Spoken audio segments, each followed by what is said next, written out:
যারা ইউটিউব থেকে Islamic video upload করে টাকা উপার্জন করেন, টাকাটা হালাল হবে কিনা?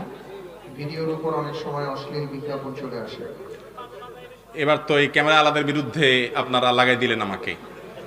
দেখুন মিডিয়ার ভাইয়েরা, ইউটিউবে মনিটাইজেশন অন করে অ্যাডসেন্সের মাধ্যমে অর্থ উপার্জন করলে সেটি জায়েজ নয়।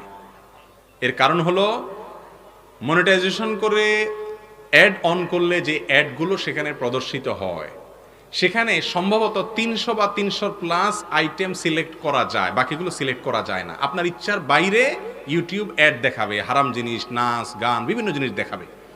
অতএব হারাম ভিডিও প্রদর্শন করে আপনি অর্থ উপার্জন করা মানে হলো অন্যায় কাজ করে অর্থ উপার্জন করা। আল্লাহ বলেছেন ওয়ালা তাআওয়ানু আলাল ইসমি ওয়াল উদওয়ান, অন্যায় এবং সীমা লঙ্ঘনের কাজে একে অন্যের সহায়তা করো না। আপনি হারাম জিনিস প্রচার করে পয়সা কামাই করছেন। বিষয়টা হলো, আল্লাহ মাফ করুক, কোনো পতিতার দালালি করে উপার্জন করা এটা জায়েজ না? না জায়েজ। লোকটা তো না জায়েজ কাজ করে নাই, কিন্তু সে পতিতার দালালি করছে। আপনি হারাম জিনিসে অ্যাডভার্টাইজ আপনার চ্যানেলে দেওয়াইছেন, আপনি কিন্তু হারাম কাজ করেছেন। তবে ইউটিউব চ্যানেলারদের জন্য একটা সুখের সংবাদ হলো, ইউটিউব নতুন একটা আইন করতে যাচ্ছে, সেটা হলো সকল চ্যানেলে তারা বাধ্যতামূলকভাবে অ্যাড চালাবে অচিরেই।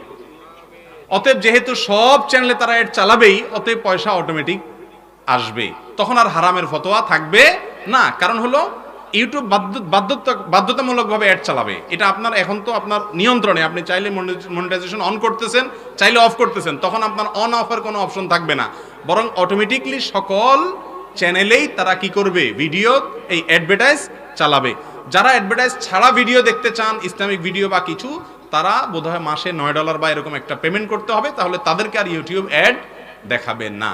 এই সিস্টেম চালু হয়ে গেলে তখন আবার আমাদের মিডিয়ার ভাইরা খুশি হয়ে যাবে। জি স্যার, প্রসঙ্গত প্রশ্ন করি যে এই যে আপনারা যখন নানা জায়গায় নানা ধরনের প্রোগ্রাম করেন এবং এই প্রোগ্রামগুলোকে ভিউয়ার্স বাড়ানোর জন্য জটিল জটিল যে থাম্বনেইল ব্যবহার করা হয়, এই ক্ষেত্রে ইসলাম কি বলে? ভাই, এই সমস্ত আপনারা তো ইচ্ছামূলকভাবে আমার এই ভাইদের বিরুদ্ধে লাগছেন, বোঝা গেছে, মিডিয়ার ভাইদের বিরুদ্ধে লাগছেন। তবে হ্যাঁ, শেখ যে প্রশ্নটি করেছেন খুবই গুরুত্বপূর্ণ প্রশ্ন। ইউটিউবার এবং ফেসবুকার ভাইরা মনে রাখবেন, দিনই ভিডিওগুলো রেকর্ড করে আপনারা প্রচার করছেন, আলহামদুলিল্লাহ। অশ্লীলতার জোয়ারের বিরুদ্ধে সন্দেহাতীতভাবে এটা প্রশংসনীয় কাজ আপনাদের। কিন্তু দুনিয়ার 2 পয়সা কামাই করার জন্য এমন থাম্বনেল দিচ্ছেন যেটা ডাহা মিথ্যা কথা, ভিতরে আসলে সেটার কিচ্ছু নাই। অথবা থাম্বনেলে কোনো অশ্লীল মহিলার ছবি দিলেন, হুজুর ওয়াজ করলো জেনার বিরুদ্ধে, আপনি জেনার একটা ছবি দিয়ে দিলেন থাম্বনেলে। কেন? যাতে করে ছবি দেখে মানুষ হিট করে।